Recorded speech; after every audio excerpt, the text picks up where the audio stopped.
नमस्कार दोस्तों, स्वागत है आपका हमारे चैनल पर, जहां हम भगवद गीता के श्लोकों की गहराई में जाकर उनके जीवन के महत्व को समझते हैं।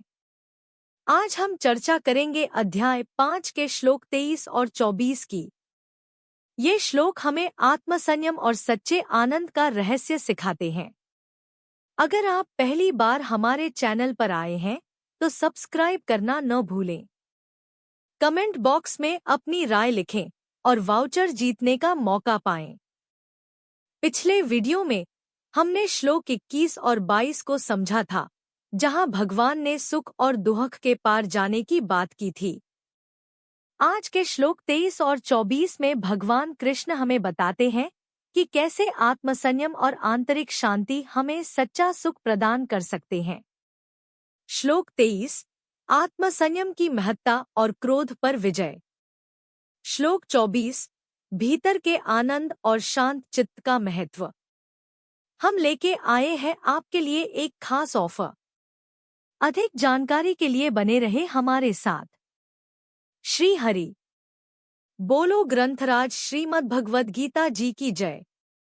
श्री परमात्मने नमः। गीता सुगीता कर्तव्या किमन्यः शास्त्र विस्तरः या स्वयं पद्मनाभस्य मुख पद्माद्विनीयः श्रिता। अथ ध्यानम्। शांताकारं भुजग शयनं पद्मनाभं सुरेशं विश्व आधारं गगन सदृशं मेघवर्णं शुभांगम्। लक्ष्मीकांत कमल नयन योगिभिः ध्यान गम्यं वंदे विष्णु भव भयहरं सर्व लोकैकनाथम्। यं ब्रह्मा वरुणेन्द्र रुद्रमृतः स्तुन्वन्ति दिव्यैः स्तवैर्वेदैः सांग पद क्रमोपनिषदे गायन्ति यं सामगाः। ध्यान अवस्थित तद्गतेन मनसा पश्यन्ति या योगिनो यस्यान्तं न विदुः सुर असुरगणा देवाय तस्मै नमः। वसुदेव सुतं देव कंस चाणूर मर्दनम देवकी परमानंदम कृष्ण वंदे जगद्गुरुम। भगवद गीता अध्याय 5 श्लोक 23 से 24। काम क्रोध के वेग को सहन कर सकने वाले पुरुष को योगी और सुखी बतलाना। श्लोक 23, शक्नोति एव यह सोढ़ुं प्राक्शरीर विमोक्षणात्। काम क्रोधोद्भवम वेगन स युक्तः स सुखी नरः। उच्चारण की विधि शक्नोति एव यह सोढ़ुं प्राक शरीर विमोक्षणात् काम क्रोधोद्भवम वेगम स युक्तः स सुखी नरः। 23, यह अर्थात जो साधक अर्थात इस मनुष्य शरीर में शरीर विमोक्षणात् अर्थात शरीर का नाश होने से प्राक अर्थात पहले पहले एव अर्थात ही काम क्रोधोद्भवम अर्थात काम क्रोध से उत्पन्न होने वाले वेगम अर्थात वेग को सोढ़ुं अर्थात सहन करने में शक्नोति अर्थात समर्थ हो जाता है सह अर्थात वही नरः अर्थात पुरुष युक्तः अर्थात योगी है और सह अर्थात वही सुखी अर्थात सुखी है। अर्थ जो साधक इस मनुष्य शरीर में शरीर का नाश होने से पहले पहले ही काम क्रोध से उत्पन्न होने वाले वेग को सहन करने में समर्थ हो जाता है, वही पुरुष योगी है और वही सुखी है। 23, व्याख्या शक्नोति एव यह काम क्रोधोद्भवम वेगम प्राणी मात्र को एक अलौकिक विवेक प्राप्त है। यह विवेक पशु पक्षी आदि योनियों में प्रसुप्त रहता है। उनमें केवल अपनी अपनी योनि के अनुसार शरीर निर्वाह मात्र का विवेक रहता है। देव आदि योनियों में यह विवेक ढका रहता है, क्योंकि वे योनियां भोगों के लिए मिलती हैं, अतः उनमें भोगों की बहुलता तथा भोगों का उद्देश्य रहता है। मनुष्य योनि में भी भोगी और संग्रही मनुष्य का विवेक ढका रहता है। ढके रहने पर भी यह विवेक मनुष्य को समय समय पर भोग और संग्रह में दुख एवं दोष का दर्शन कराता रहता है, परंतु इसे महत्व न देने के कारण मनुष्य भोग और संग्रह में फंसा रहता है। अतः मनुष्य को चाहिए कि वह इस विवेक को महत्व देकर इसे स्थायी बना ले। इसकी उसे पूर्ण स्वतंत्रता है। विवेक को स्थायी बनाकर वह रागद्वेष काम क्रोध आदि विकारों को सर्वथा समाप्त कर सकता है। इसलिए भगवान इस पद से मनुष्य को सावधान करते हैं कि अभी उसे ऐसा दुर्लभ अवसर प्राप्त है जिसमें वह काम क्रोध पर विजय प्राप्त करके सदा के लिए सुखी हो सकता है। मनुष्य शरीर मुक्त होने के लिए ही मिला है। इसलिए मनुष्य मात्र काम क्रोध का वेग सहन करने में योग्य अधिकारी और समर्थ है। इसमें किसी वर्ण, आश्रम आदि की अपेक्षा भी नहीं है। मृत्यु का कुछ पता नहीं कि कब आ जाए, अतः सबसे पहले काम क्रोध के वेग को सहन कर लेना चाहिए। काम क्रोध के वशीभूत नहीं होना है, यह सावधानी जीवन भर रखनी है। यह कार्य मनुष्य स्वयं ही कर सकता है, कोई दूसरा नहीं। इस कार्य को करने का अवसर मनुष्य शरीर में ही है, दूसरे शरीरों में नहीं। इसलिए शरीर छूटने से पहले पहले ही यह कार्य जरूर कर लेना चाहिए, यही भाव इन पदों में है। उपर्युक्त पदों से एक भाव यह भी लिया जा सकता है कि काम क्रोध के वशीभूत होकर शरीर क्रिया करने लगे, ऐसी स्थिति से पहले ही उनके वेग को सह लेना चाहिए। कारण कि काम क्रोध के अनुसार क्रिया आरंभ होने के बाद शरीर और वृत्तियां अपने वश में नहीं रहती। भोगों को पाने की इच्छा से पहले उनका संकल्प होता है। वह संकल्प होते ही सावधान हो जाना चाहिए कि मैं तो साधक हूं, मुझे भोगों में नहीं फंसना है, क्योंकि यह साधक का काम नहीं है। इस तरह संकल्प उत्पन्न होते ही उसका त्याग कर देना चाहिए। पदार्थों के प्रति राग, काम रहने के कारण अमुक पदार्थ सुंदर और सुखप्रद हैं आदि संकल्प उत्पन्न होते हैं। संकल्प उत्पन्न होने के बाद उन पदार्थों को प्राप्त करने की कामना उत्पन्न हो जाती है और उनकी प्राप्ति में बाधा देने वालों के प्रति क्रोध उत्पन्न होता है। काम क्रोध के वेग को सहन करने का तात्पर्य है काम क्रोध के वेग को उत्पन्न ही न होने देना। काम क्रोध का संकल्प उत्पन्न होने के बाद वेग आता है और वेग आने के बाद काम क्रोध को रोकना कठिन हो जाता है। इसलिए काम क्रोध के संकल्प को उत्पन्न न होने देने में ही उपर्युक्त पदों का भाव प्रतीत होता है। कारण यह है कि काम क्रोध का संकल्प उत्पन्न होने पर अंतःकरण में अशांति, उत्तेजना, संघर्ष आदि होने लग जाते हैं, जिनके रहते हुए मनुष्य सुखी नहीं कहा जा सकता। परंतु इसी श्लोक में ससुखी पदों से काम क्रोध का वेग सहने वाले मनुष्य को सुखी बताया गया है। दूसरी बात यह है कि काम क्रोध के वेग को मनुष्य अपने से शक्तिशाली पुरुष के सामने भय से भी रोक सकता है अथवा व्यापार में आमदनी होती देखकर लोभ से भी रोक सकता है। परंतु इस प्रकार भय और लोभ के कारण काम क्रोध का वेग सहने से वह सुखी नहीं हो जाता, क्योंकि वह जैसे क्रोध में फंसा था ऐसे ही भय और लोभ में फंस गया। तीसरी बात यह है कि इस श्लोक में युक्त पद से काम क्रोध का वेग सहने वाले व्यक्ति को योगी कहा गया है, परंतु संकल्पों का त्याग किए बिना मनुष्य कोई सा भी योगी नहीं होता। गीता 6 अध्याय का 2 श्लोक। इसलिए काम क्रोध के वेग को रोकना अच्छा होते हुए भी साधक के लिए इनके संकल्प को उत्पन्न न होने देना ही उचित है। काम क्रोध के संकल्प को रोकने का उपाय है अपने में काम क्रोध को न मानना। कारण कि हम स्वयं रहने वाले हैं और काम क्रोध आने जाने वाले हैं, इसलिए वे हमारे साथ रहने वाले नहीं हैं। दूसरी बात, हम काम क्रोध को अपने से अलग रूप से भी जानते हैं। जिस वस्तु को हम अलग रूप से जानते हैं वह वस्तु अपने में नहीं होती। तीसरी बात, काम क्रोध से रहित हुआ जा सकता है। गीता 5:26 एतर विमुक्तः, गीता 16:22। इनसे रहित वही हो सकता है जो वास्तव में पहले से ही इनसे रहित होता है। चौथी बात, भगवान ने काम क्रोध को, जो राग द्वेष के ही स्थूल रूप हैं, क्षेत्र अर्थात प्रकृति के विकार बताया है। गीता 13वें अध्याय का 6 श्लोक। अतः ये प्रकृति में ही होते हैं, अपने में नहीं, क्योंकि स्वरूप निर्विकार है। इससे सिद्ध होता है कि काम क्रोध अपने में नहीं है। इनको अपने में मानना मानो इनको निमंत्रण देना है। काम क्रोध वियुक्तानाम सयुक्तः नरः, अज्ञान के द्वारा जिनका ज्ञान ढका हुआ है, ऐसे मनुष्यों को भगवान ने इसी अध्याय के 15वें श्लोक में जंतु जंतव कहा है। यहां काम क्रोध का वेग सहने में समर्थ मनुष्य को नरः कहा है। भाव यह है कि जो काम क्रोध के वश में हैं, वे मनुष्य कहलाने योग्य नहीं हैं। जिसने काम क्रोध पर विजय प्राप्त कर ली है वही वास्तव में नर है, शूरवीर है। समता में स्थित मनुष्य को योगी कहते हैं। जो अपने विवेक को महत्व देकर काम क्रोध के वेग को उत्पन्न ही नहीं होने देता, वही समता में स्थित हो सकता है। सुखी मनुष्य ही नहीं, पशु पक्षी भी काम क्रोध उत्पन्न होने पर सुख शांति से नहीं रह सकते। इसलिए जिस मनुष्य ने काम क्रोध के संकल्प को मिटा दिया है, वही वास्तव में सुखी है।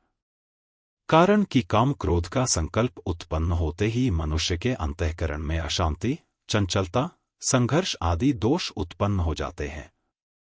इन दोषों के रहते हुए वह सुखी कैसे कहा जा सकता है? जब वह काम क्रोध के वेग के वशीभूत हो जाता है, तब वह दुखी हो ही जाता है। कारण कि उत्पत्ति विनाशशील वस्तुओं का आश्रय लेकर उनसे संबंध जोड़कर सुख चाहने वाला मनुष्य कभी सुखी नहीं हो सकता, यह नियम है। परिशिष्ट भाव पहले स्फुरना होती है। उस स्फुरना में सत्ता, आसक्ति और आग्रह होने से वह स्फुरना पकड़ी जाती है और संकल्प बन जाती है। संकल्प से मनोरथ, मनोराज्य होने लगता है, जिससे काम क्रोधादि का वेग उत्पन्न होता है। गीता 2 अध्याय का 62वां श्लोक। साधक के लिए 1 नंबर की बात तो यह है कि वेग उत्पन्न ही न होने दे, अर्थात संकल्प न करे। 2 नंबर की बात है कि वेग उत्पन्न होने पर भी वैसी क्रिया न करे। संबंध बाह्य संबंध से होने वाले सुख के अनर्थ का वर्णन करके अब भगवान आभ्यंतर तत्व के संबंध से होने वाले सुख की महिमा का वर्णन करते हैं। सांख्ययोगी की अंतिम स्थिति और निर्वाण ब्रह्म को प्राप्त ज्ञानी महापुरुषों के लक्षण। श्लोक 24। योन्तः सुखोन्तरारामस्तथान्तर्योतिरेव यः स योगी ब्रह्मनिर्वाण ब्रह्मभूतोऽधिगच्छति। उच्चारण की विधि। यह अंतः सुख, अंतराराम तथा अंत ज्योतिः एव यह सह योगी ब्रह्मनिर्वाणम ब्रह्मभूतः अधिगच्छति। 24। यह अर्थात जो पुरुष एव अर्थात निश्चय करके, अंतः सुख अर्थात अंतरात्मा में ही सुख वाला है, अंतराराम अर्थात आत्मा में ही रमण करने वाला है, तथा यह अर्थात जो अंतर्योतिः अर्थात आत्मा में ही ज्ञान वाला है, सह अर्थात वह ब्रह्मभूत अर्थात सच्चिदानंदघन पर ब्रह्म परमात्मा के साथ एक ही भाव को प्राप्त, योगी अर्थात सांख्ययोगी, ब्रह्मनिर्वाणम अर्थात शांत ब्रह्म को, अधिगच्छति अर्थात प्राप्त होता है। अर्थ, जो पुरुष अंतरात्मा में ही सुख वाला है, आत्मा में ही रमण करने वाला है, तथा जो आत्मा में ही ज्ञान वाला है, वह सच्चिदानंदघन पर ब्रह्म परमात्मा के साथ एक ही भाव को प्राप्त सांख्ययोगी शांत ब्रह्म को प्राप्त होता है। 24। व्याख्या। योन्तः सुखोन्तरारामस्तथान्तर्योतिरेव यः, जिसको प्रकृतिजन्य बाह्य पदार्थों में सुख प्रतीत नहीं होता, प्रत्युत एकमात्र परमात्मा में ही सुख मिलता है, ऐसे साधक को यहाँ अंतः सुख कहा गया है। परमात्म तत्व के सिवाय कहीं भी उसकी सुख बुद्धि नहीं रहती। परमात्म तत्व में सुख का अनुभव उसे हर समय होता है, क्योंकि उसके सुख का आधार बाह्य पदार्थों का संयोग नहीं होता। स्वयं अपनी सत्ता में निरंतर स्थित रहने के लिए बाह्य की किंचन मात्र भी आवश्यकता नहीं है। स्वयं को स्वयं से दुख नहीं होता, स्वयं को स्वयं से अरुचि नहीं होती, यह अंतः सुख है। जो सदा के लिए न मिले और सभी को न मिले, वह बाह्य है। परंतु जो सदा के लिए मिले और सभी को मिले, वह आभ्यंतर है। जो भोगों में रमण नहीं करता, प्रत्युत केवल परमात्म तत्व में ही रमण करता है, और व्यवहार काल में भी जिसका एकमात्र परमात्म तत्व में ही व्यवहार हो रहा है, ऐसे साधक को यहाँ अंतराराम कहा गया है। इंद्रियजन्य ज्ञान, बुद्धिजन्य ज्ञान आदि जितने भी सांसारिक ज्ञान कहे जाते हैं, उन सबका प्रकाशक और आधार परमात्म तत्व का ज्ञान है। जिस साधक का यह ज्ञान हर समय जागृत रहता है, उसे यहाँ अंतर्ज्ञात्य कहा गया है। सांसारिक ज्ञान का तो आरंभ और अंत होता है, पर उस परमात्म तत्व के ज्ञान का न आरंभ होता है न अंत। वह नित्य निरंतर रहता है।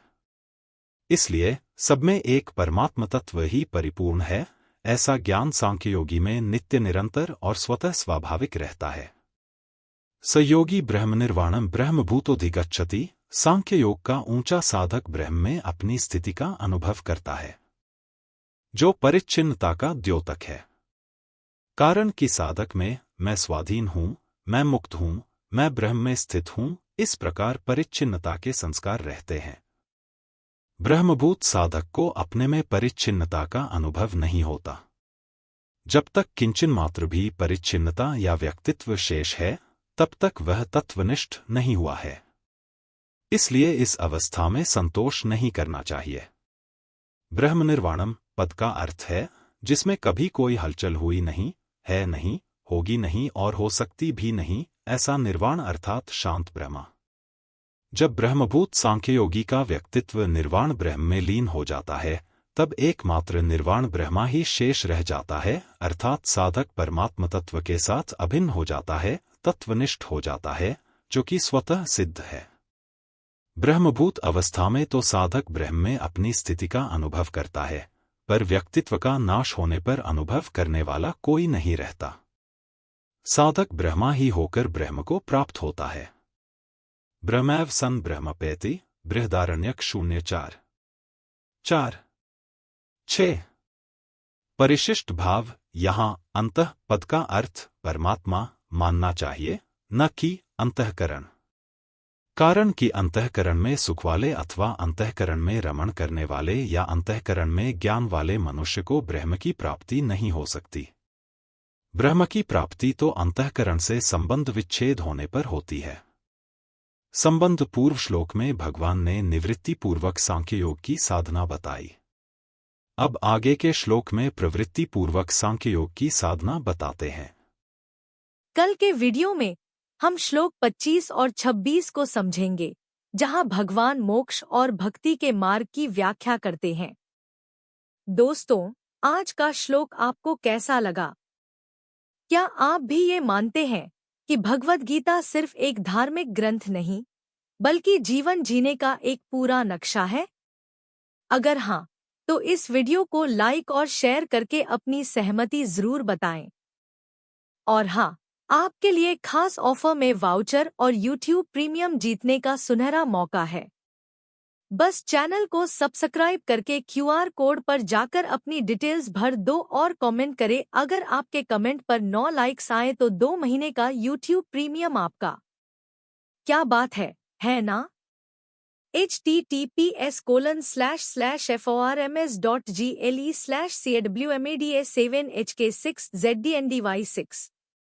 याद रखें, हर समस्या का समाधान हमारे भीतर ही है। भगवद गीता का ज्ञान हमें यह सिखाता है कि हम कैसे अपने भीतर की शक्ति को पहचान सकते हैं और अपने जीवन को सफल बना सकते हैं।